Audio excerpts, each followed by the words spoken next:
Hello, everybody. Thank you so much for tuning in today. This is the Bodega Cat Book Club, and we are continuing our reading of The Third Eye by Lobsang Rampa. And today we'll be doing chapter 4. And here we go. Chapter 4, At the Temple Gates. Here's a little picture of it, of the monastery, I think. Okay. The road led straight ahead to Chakpori Lamasery, the temple of the Tibetan medicine. A hard school, this. I walked the miles as the day grew lighter, and at the gate leading to the entrance compound, I met two others who also desired admission. We warily looked each other over, and I think that none of us was much impressed by what we saw in the others. We decided that we would have to be sociable if we were going to endure the same training. For some time, we knocked timidly, and nothing happened. Then one of the others stooped and picked up a large stone and really did make enough noise to attract attention. A monk appeared, waving a stick which, to our frightened eyes, looked as large as a young tree. "What do you young devils want?" he exclaimed. "Do you think that I have nothing better to do than answer the door to such as you?" "We want to be monks," I replied. "You look more like monkeys to me," he said. "Wait there and do not move. The master of the acolytes will see you when he is ready."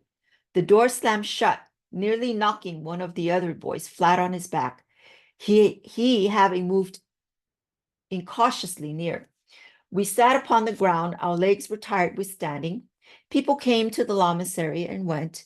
The pleasant smell of food was wafted to us through a small window, tantalizing us with the thought of satisfying our growing hunger. Food so near, yet so utterly unattainable. At last, the door was flung open with violence. Then a tall, skinny man appeared in the opening. "Well," he roared, "and what do you miserable scamps want?" "We want to be monks," we said. "Goodness me," he exclaimed, "what garbage is coming to the lamasery nowadays?" He beckoned us to enter the vast walled enclosure, which was the perimeter of the lamasery grounds. He asked us what we were, who we were, even why we were. We gathered without difficulty that he was not at all impressed with us. To one, the son of a herdsman, he said, "Enter quickly. If you can pass your test, you can stay." To the next, "You boy, what sort of laws? Oh, sorry, what did you say? Son of a butcher, a cutter up of flesh, a transgressor of the laws of Buddha? And you come here? Be off with you, quickly, or I will have you flogged round the road." The poor wretched boy forgot his tiredness in a sudden burst of speed as the monk lunged at him. Wheeling in a flash, he leaped forward, leaving little cups of disturbed dust as his feet touched the ground in his hurry. Now, as I left, alone on my 7th birthday. Now I was left alone on my 7th birthday. Poor kid, what a traumatic experience. Anyways, the gaunt monk turned his fierce gaze in my direction, almost causing me to shrivel on the spot with fright. He twitched his stick menacingly. "And you, what have we here?" "Ho, ho, a young prince who wants to turn religious. We must see what you are made of first, my fine fellow. See what kind of stuffing you have. This is not the place for soft and pampered princelings. Take 40 paces backwards and sit in the attitude of contemplation until I tell you otherwise, and do not move an eyelash." With that, he turned abruptly and went away. Sadly, I picked up my pathetic little bundle and took the 40 steps back. On my knees I went, then sat cross-legged as commanded. So I sat throughout the day, unmoving. The dust blew against me, forming little mounds in the cups of my forming little mounds in the cups of my upturned hands, piling on my shoulders and lodging in my hair. As the sun began to fade, my hunger increased and my throat was racked with the harshness of thirst, for I had had no food or drink since the first light of dawn. Passing monks, and there were many, took no heed.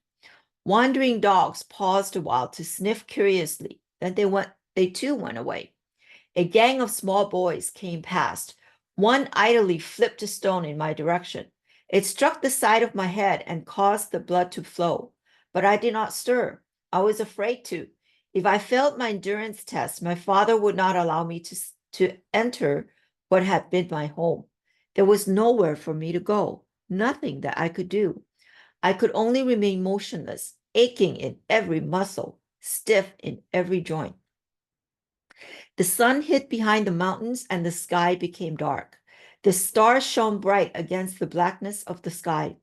From the lamasery windows, thousands of little butter lamps flickered into flame. A chill wind, the leaves of the willows hissed and rattled, and about me there were all the faint sounds which go to make up the strange noises of the night. I still remained motionless for the strongest of reasons. I was too frightened to move, and I was very stiff.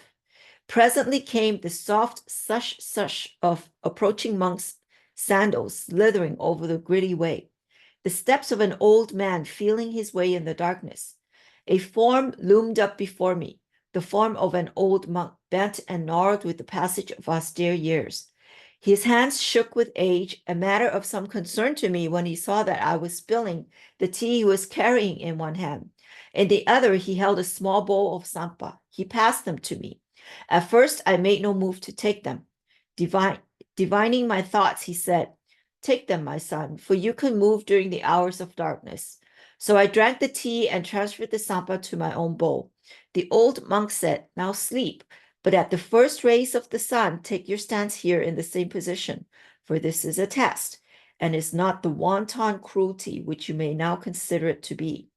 Only those who pass this test can aspire to the higher ranks of our order."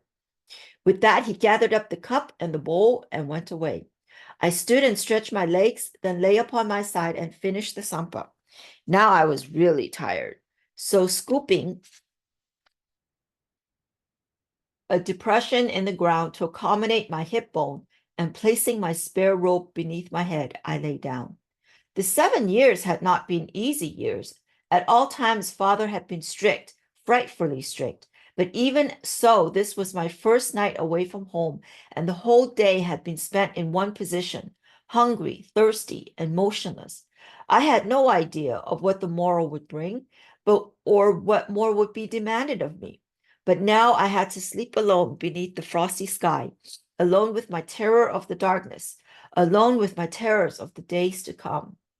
It seemed that I had hardly closed my eyes before the sound of the trumpet awakened me.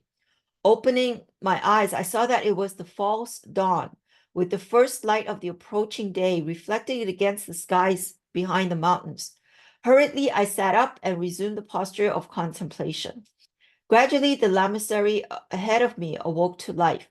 First, there had been the air of sleeping town, a dead, inert hulk. Next, a gentle sighing as of a sleeper awakening. It grew to a murmur and developed to a deep hum, like the drone of bees on a hot summer's day. Occasionally, there was the call of a trumpet, like the muted chirp of a distant bird, and the deep growl of a conch, like a bullfrog calling in a marsh. As the light increased, little groups of shaven heads passed and repassed behind the open windows, windows which in the earlier pre-dawn light had looked like the empty eye sockets of a clean-picked skull. The day grew older, and I grew stiffer, but I dared not move. I dared not fall asleep, for if I moved and failed my test, then I had nowhere to go. Father made it very clear that if the lamasery did not want me, then nor did he. Little groups of monks came out of the various buildings, going about their mysterious businesses. Small boys wandered around, sometimes kicking a shower of dust and small stones in my direction, or making ribald remarks. As there was no response from me, they soon tired of the abortive sport and went away in search of a more cooperative victims. Gradually, as the light at evening-tide began to fail, the little butter lamps again flickered into life within the lamasery buildings. Soon the darkness was relieved. merely by the faint star glow. For this was the time when the moon rose late. In our saying, the moon was now young and could not travel fast. I became sick with apprehension. Was I forgotten? Was this another test, one in which I had to be deprived of all food? Throughout the long day, I had not stirred, and now I was faint with hunger. Suddenly, hope flared in me, and I almost jumped to my feet. There was a shuffling noise, and a dark outline approached. Then I saw that it was a very large black mastiff dragging something along. He took no notice of me, but went on his nocturnal mission, quite uncaring of my plight. My hopes fell. I could have wept. To prevent myself being so weak, I reminded myself that only girls and women were as stupid as that. Well, that's kind of like a sexist statement. Okay, anyways. At last I heard the old man approaching. This time he gazed more benignly upon me and said, "Food and drink, my son, but the end is not yet. There is still the morrow, so take care that you do not move, for so very many fail at the 11th hour." With those words, he turned and went away. While he was speaking, I had drunk the tea and again transferred the sampa to my own bowl. Again, I lay down, certainly no happier than the night before. As I lay there, I wondered at the injustice of it. I did not want to be a monk of any sect, shape, or size. I had no more choice than a pack animal being driven over a mountain pass. And so I fell asleep. The next day, the third day, as I sat in my attitude of contemplation, I could feel myself becoming weaker and giddy. The lamasery seemed to swim in a miasma compounded of buildings, bright colored lights, purple patches with mountains and monks liberally interspersed. With a determined effort, I managed to shake off this attack of vertigo. It really frightened me to think that I might fail now, after all the suffering I had had. By now, the stones beneath me seemed to have grown knife edges, which chafed me in inconvenient places. In one of my lighter moments, I thought how glad I was that I was not a hen hatching eggs and compelled to sit even longer than I. The sun seemed to stand still. The day appeared endless. But at long last, but at long last, the light began to fail, and the evening wind commenced to play with a feather dropped by a passing bird. Once again, the little lights appeared in the windows, one by one. Hope I die. Hope I die tonight, I thought. Can't stick any more of this.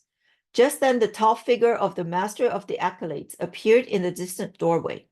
"Boy, come here," he called. Trying to rise with my stiffened leg, I pitched forward onto my face. "Boy, if you want a rest, you can stay there another night. I shall not wait longer." Hastily, I grabbed my bundle and tottered towards him. "Enter," he said, "and attend evening service. Then see me in the morning." It was warm inside, and there was the comforting smell of incense.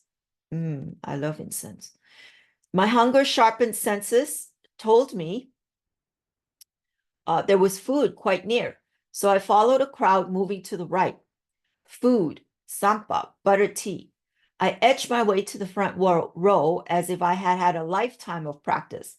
Monks made ineffectual grabs at my pigtail as I scrambled between their legs, but I was after food, and nothing was going to stop me now. Feeling a little better with some food inside me, I followed the crowd to the inner temple and the evening service. I was too tired to know anything about it, but no one took any notice of me.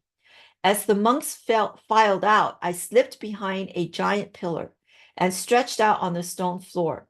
With my bundle beneath my head, I slept.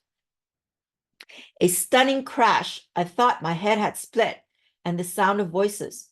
"New boy, one of the highborn. Come on, let's scrag him." One of the crowd of acolytes was waving my spare robe, which he had pulled from under my head. Another had my felt boots. A soft, squishy mass of sampa caught me in the face.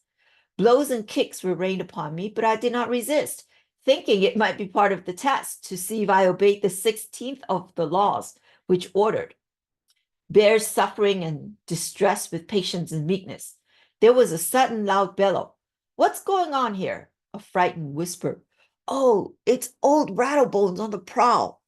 As I clawed the sampa from my eyes, the master of the acolytes reached down and dragged me to my feet by my pigtail. Softly, weakling, you, one of the future leaders? Bah, take that and that. Blows, hard ones, absolutely showered upon me. Worthless weakling, can't even defend yourself. The blows seemed non-ending. I fancied I heard old Sue's farewell saying, acquit yourself. Well, remember all I have taught you. Unthinkingly, I turned and applied a little pressure, as Sue had taught me. The master was caught by surprise, and with a gasp of pain, he flew over my head, hit the stone floor, and skidded along on his nose, taking all the skin off and coming to rest with his head, hit a stone pillar with a loud oink. Death for me, I thought. This is the end of all my worries. The world seemed to stand still. The other boys were holding their breath. With a loud roar, the tall, bony monk leaped to his feet, blood streaming from his nose. He was roaring all right, roaring with laughter. Young gamecock, huh? Or cornered rat? Which? Ah, that's what we must find out. Turning and pointing to a tall, ungainly boy of 14, he said, You, Nga Ngawang, Ngawang, Ngawang. You are the biggest bully in this lamasery. See if the son of a yak driver is better than the son of a prince when it comes to fighting. Oh, it's interesting. Even lamaseries have bullies. For the first time, I was grateful to Zhu, the old police monk. In his younger days, he had been a champion judo expert of camp.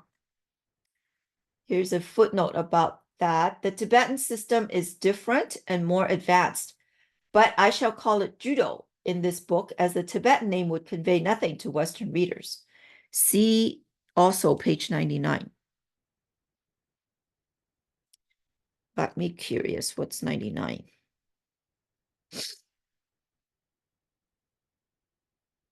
Oh, okay. All right. Well, we'll have to find out when we get to page 99. Oh, where are we here? Okay, right here. He had taught me, as he said, all he knew. I had to fight with fully grown men, and in this science, where strength or age does not count, I had become very proficient indeed. Now that I knew that my future depended on the result of this fight, I was at last quite happy. For the first time, I was grateful to, oh, sorry, read that already. Gawen was a strong and well-built boy, but very ungainly in his movements. I could see that he was used to rough and tumble fighting, where his strength was in his favor. He rushed at me, intending to grip me and make me helpless. I was not frightened now, thanks to Zhu and his at times brutal training. As Ngawang rushed, I moved aside. Oh, sorry if I butchered that name. I don't know how to pronounce it. I moved aside and lightly twisted his arm. His feet skidded from under him. He turned a half circle and landed on his head.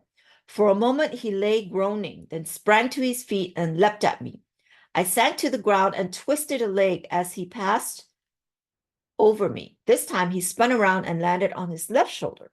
Still, he was not satisfied. He circled warily, then jumped aside and grasped a heavy incense burner, which he swung at me by its chains. Such a weapon is slow, cumbersome, and very easy to avoid. I stepped beneath his flailing arms and lightly stabbed a finger to the base of the neck, as Sue had so often showed me. Down he went like a rock on the mountainside, his nerveless fingers relinquishing their grip on the chains and causing the censer to plummet like a slingshot at the group of watching boys and monks. Ngawang was unconscious for about half an hour. That special touch is often used to free the spirit from the body for astral traveling and similar purposes. The master of acolytes stepped forward to me, gave me a slap on the back, which almost set me flat on my face, and made a somewhat contradictory statement. Boy, you are a man. My greatly daring reply was, then have I earned some food, sir, please? I have had very little of late. My boy, eat and drink your fill and tell one of those hooligans you are their master now, to show you to me. The old monk who had brought me food before I entered the monastery came and spoke to me. My son, you have done well. Ngawang was the bully of the acolytes. Now you take his place and control with kindness and compassion. You have been taught well. See that your knowledge is used well and does not fall into the wrong hands. Now come with me and I will get you food and drink. The master of acolytes greeted me amably when I went to his room. Sit, boy, sit. I'm going to see if your educational prowess is as good as your physical. I'm going to try to catch you, boy, so watch out. He asked me an amazing number of questions, some oral, some written. For 6 hours, we sat opposite each other on our cushions. Then he expressed himself as desired. I felt like a badly tanned yak hide, soggy and limp. He stood up. Boy, he said, follow me. I'm going to take you to the Lord Abbot. An unusual honor, but you will learn why. Come.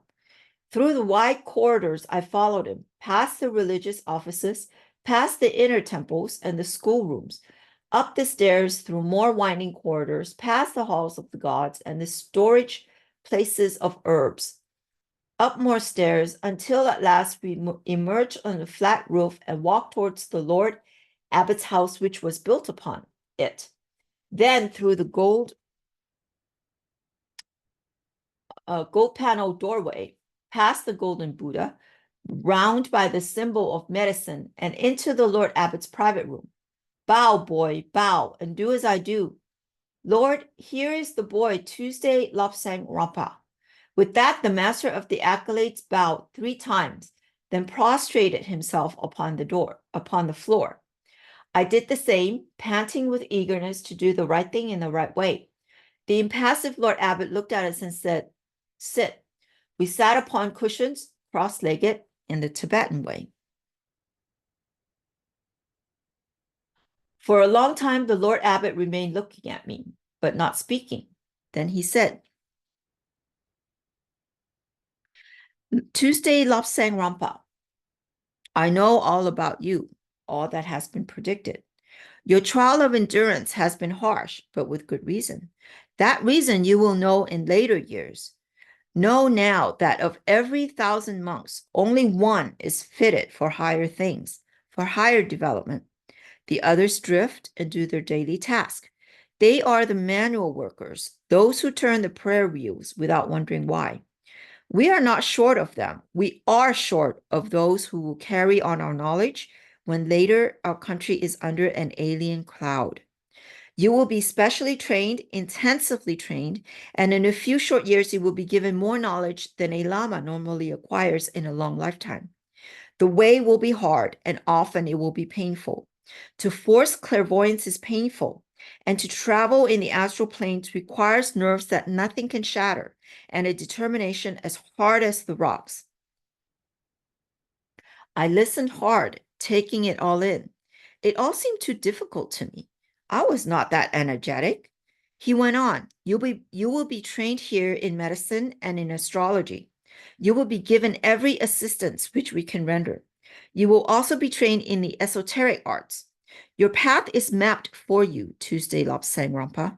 Although you are but 7 years of age, I speak to you as a man, for thus you have been brought up. He inclined his head, and the master of the acolytes rose and bowed deeply. I did the same, and together we made our way out. Not until we were again in the master's room did he break the silence.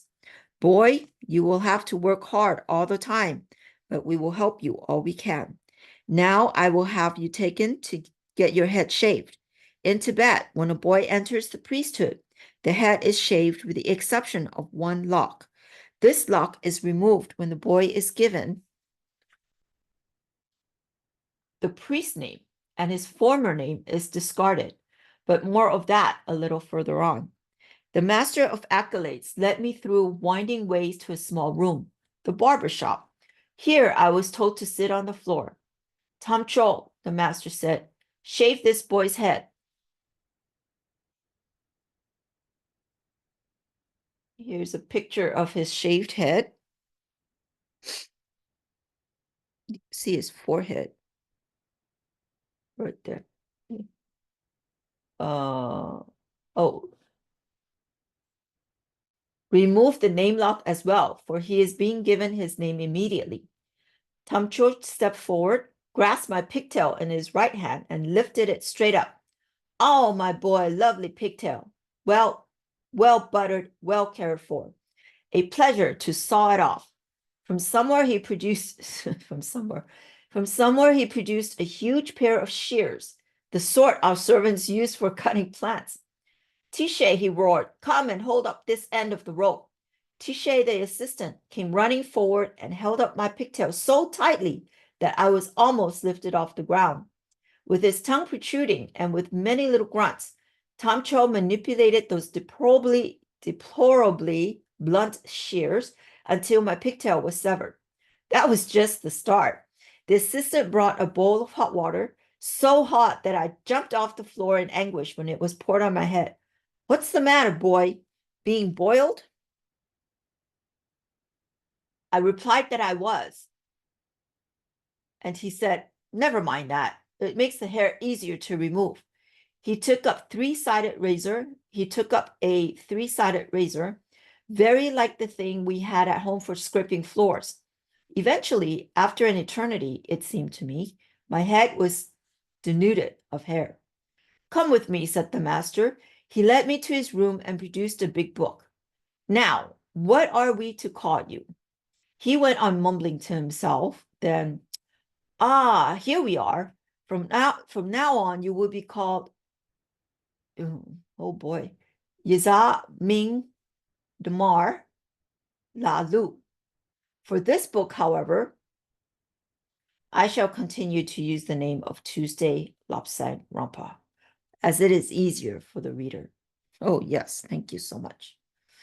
Feeling as naked as a new laid egg, I was taken to a class. Having had such a good education at home, I was considered to know more than the average, so was put in the class of the 17-year-old acolytes. I felt like a dwarf among giants. Oh, interesting, dwarf. I had a dream about dwarfs the other night. Interesting. Okay, sorry, I digress. The others had seen how I had handled Ngawang. So I had no trouble except for the incident of one big stupid boy. He came up behind me and put his dirty great hands on my very sore pate. Oh, pate? I don't know. It was just a matter of reaching up and jabbing my fingers into the ends of his elbows to send him away screaming with pain. Try knocking two funny bones at once and see. Zhu really taught me well.